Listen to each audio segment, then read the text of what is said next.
waa tokkotu waa fida. Duumessi tiifuu fida. Tiifuun yandoo fida. Yandoo duubaanis cabbii. Natti maamee jarana aannammoo haadha yaaduudha kan marrachiisu jabbii.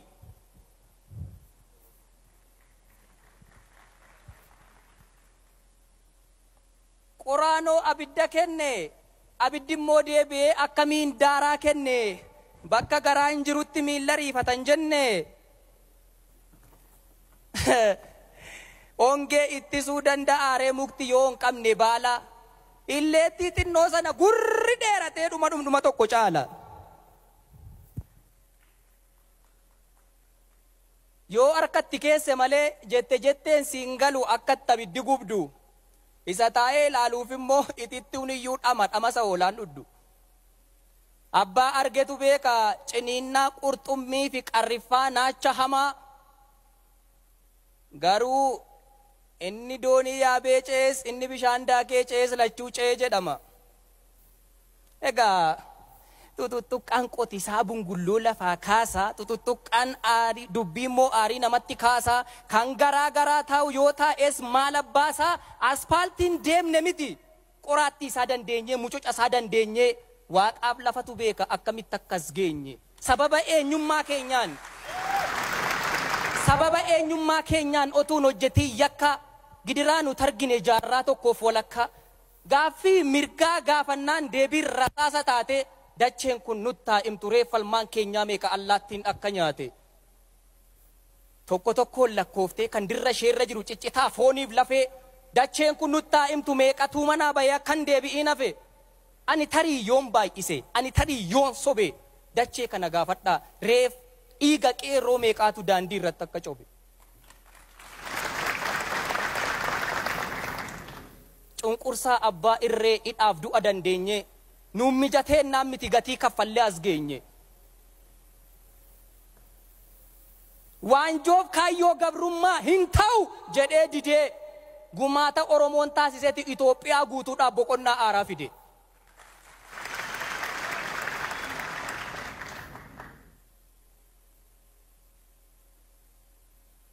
Erga Dooktar Lammaan dhufe erga Dooktar Abiyyi itti dabalan qabu sakalee sadeen gaddaarra jijjiirameera biyyi.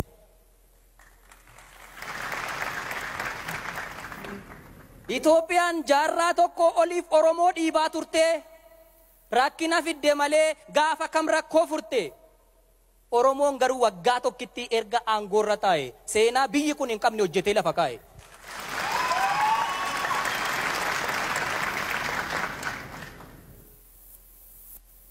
Akka nu amilee amnee abdiis kun nu gochaa maraatuun tokko waan baay'ee nuun jedheera hoomtuu namne kan jecha isaan barii abidda sanyummaa irratti warra kaayii waadanii yoo biyya diiguu malee biyya jaaruu yaadanii gaafa Oromoon mo'ee ameessuu nuuf hin dhaluu Qaallittiif Qiliinxoo malee 4 kiiloo galuun sun tasa isaaniif hin malu.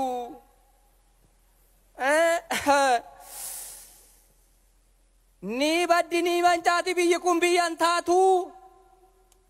Gaafa Oromoo mo'e aduun lixxeeyyuu hin baatu. Ni caraanaa ni iyyaa jamaan kun qullaa buusaa. Gaafa Oromoo mo'e waraabu guyyaa yuusaa. Otuma nuun jedhanii Otuma mammaakanii katab jennee achas baane biyya manca'uu geesseef utubaa dhugaatan. Dukkanni itti naanna'ee obomboleettiin itti ursee buubbeen itti kaakkisee Itoophiyaa jiguudhaan mataan lafa gayeeru Oromoo tolkaachise. Gadaan keenya jaalala, gadaan keenya nagaadha. Hojjennee itti agarsiifne addunyaa nuun ragaadha. Daandii haqaarra deemna nuyi bokkuuf siiqqee qabannee duruma durii isaayyuu aammachuuf tiksuu malee diiguuf jiksuu hin baranne. Waa'een dimokiraasii waa'een mirgaaf dirqamaa miti uummata Oromoof seenaa waggaa 20 akka qaamaatti baannee akka gogaatti uffannee akaakayyuuf akkoodhaan dhalannee itti guddanne. Kanaafi qeerroon uummata wajjin irree tokkummaan ka'ee sabaaf sablammii hundaafuu gaachana dhugaa ta'e. Barreen gaddaa yoona kana bar Itoophiyaaf Eertiraan diinadha mataa walitti baatu. Baran ammoo firadha buddeena wajjin nyaatu. Barreen gaddaa yoona kana warri daangaarra jiru yoon du'ees lubbuu koo maari jedhee waaqa isaatiif sagada. Barana kun hin jiru eeffee sarri fe'atee Asmaraatti nagada. Atumtuu cidha keetiif ganaa bokka fo'atta. Finfinneetti wal fuudhi achi immoo ani muunii kee misiwaatti godhatta. Xaxaa dubbii kaleessaa kan UN hin dadhabe kan jaarsummaan dadhabe ilma abbaa gadaa dhannaan tarree galuu jalqabe. Tulluun jibbaan ijaarame nagaaf jaalalaan jigee waggaa 20 booda abbaan dhalasaa arge. Waggaa tokko dura barii yeroo qilleensi amaa namni tajaajila bishaan qulqulluu gaafannaan bishaan aayilaandiidhaan qaama askaalaatti hidhama. Baay'inni nama mana hidhaa jiru akkuma cirracha lagamoo gorkeessaa yakki waan fedhe haa ta'u imanni shororkeessaa abbaa carraa qofaadha takkaa hidhamee bahee kan amma qabu qeensa. Sabaaf sablammii wajjin Oromoon qabsoo godhee biyyarraa kaasee hadhaa erga barreen gaddaatii gatiin piinsaa rakaseera warra suuqii gaafadha. Sudaan, Jibuutii, Keeniyaa, Saudi Arabiyaa keessatti fira gaafatu dhabe warra akka waan biyya hin qabnetti abdiif amileen cabe. Du'aniiru moo jiru jedhee warra ollaan gaafatu warra maatiinis boonyu irra deemee funaanee xiyyaara mataa isaatiin kan fidee dhufe eenyu. Waggaa tokko dura bari namni mootummaa mormu yookiin kan barreessaa xiinxalaa yookiin manadhaa jira yookiin immoo biyya la jiraadheen fayyaa galamoo du'ee reeffa koogalaa jedheenni yaaddoof dhiphuudhaan taa'ee bara eeggatu fayyaadhuma isaa dhufee ammas jira hundumtu. Erga dhaladheen agarre isa dura kan ture abbootiin natti maakaa mootummaa morkattoota maaddii tokkotti nyaatan biyyi kun argee beekaa. Kan tarsagu tarsaasee kan micciiru micciiree yoon dubbadhe baay'eedha waggaa tokko keessatti waan Oromoon jijjiire. Amma kanaafuu hundi guuteeraaree lakkiin guunne yaafiraa gaafiin deebiin argatiin kumaatamatu jira. Garuu abdii qabna boorimmoo kana caalaatti tol jenna. Kanaafuu isa arganne eeggachaa isa dhabneef hojjenna.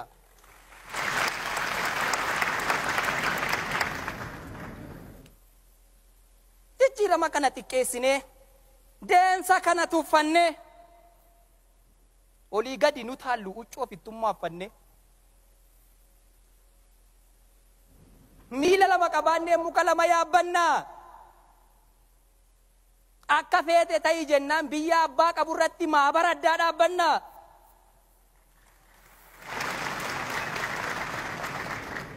Adeemsa akkasii kun booddeen ishee balaa qabdi. Uummata reefuu ka'ee mataa ol qabachaa jiru jara hin awwaaliinaa abdii.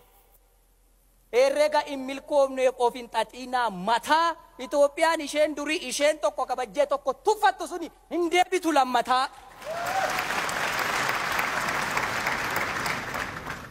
Warri kun siniif hin galle sirriitti na dhagaa.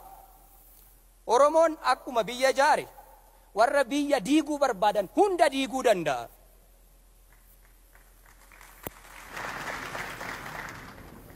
Gaaffiif komiin jiraannaani kabajumaan gaafadhaa akka deebu taasisaa. Oromoos ta'e hooggantoota isaa arrabaan dhoqqee dibuun garuu gatii nama baasisa.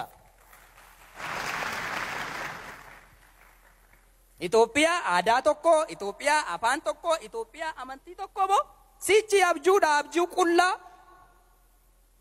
waan qabnu wal kabanyee eenyummaa walii eegnee kabajaa wajjin bulla.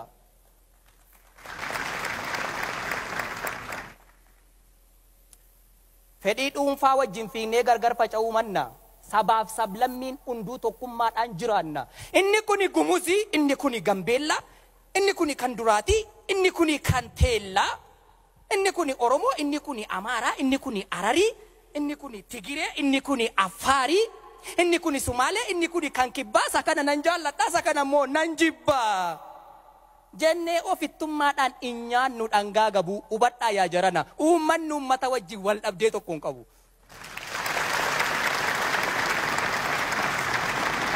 Biyya kana diiguudha, biyya kana mancaasuudha, filannoon sanaan alaa irra deebi'een jedha. Kan nu baasu tokkummaadha, kan nu baasu jaalala.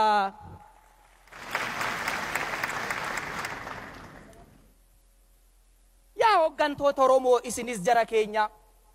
Dhagaa wal dhageenya. Ilmaan itti wareegdee kaffaltee gatii jabdu.